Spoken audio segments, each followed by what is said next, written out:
گفت سرطان داری، گفت انا لله. میگم سرطان داری. عجب، تو عجب آدمی هستید.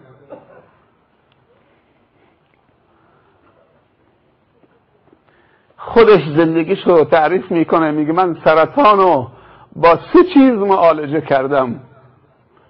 یکی کار خدا، شکر خدا، انا لله و انا الیه راجعون. تو اولین لحظه‌ای که دکتر به من خبر داد، نگذاشتم که خبر دکتر تیری سهم‌آلود به سینم و روحیم و ارادم و توکلم به خدا باشه. انا لله و انا الیه راجعون. دوم میگه شیمی درمانی کردم سرطان، نه با آمپول زیر پوست، نه با برق، با روزه پنجشنبه و دوشنبه،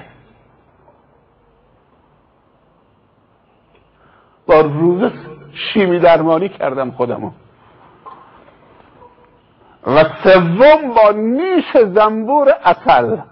معذرت میخوام میگه لباسم در آوردم فقط هاف، رفتم اونجایی که کندو بود، دست زدم،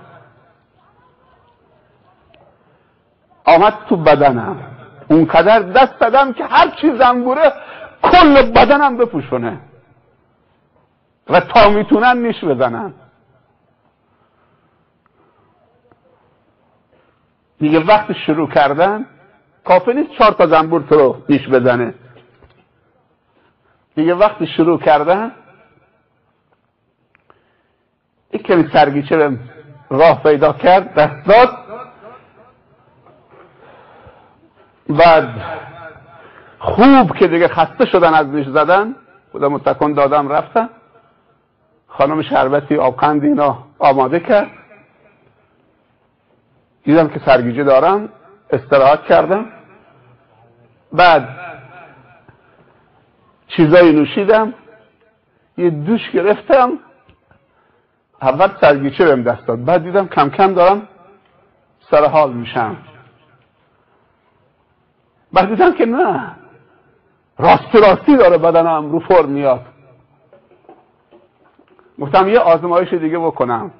7-10 تا از دوستای صمیمی که من توشون از همه پیرتر بودم، گفتیم بریم صحرا مسابقه 2.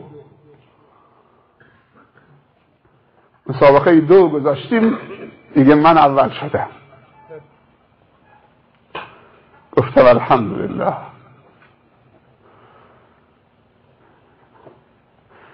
و این 3 تا دارو رو برای هر کسی که سرطان داره تجویز میکنه این آقا به عنوان یک طبیب الان.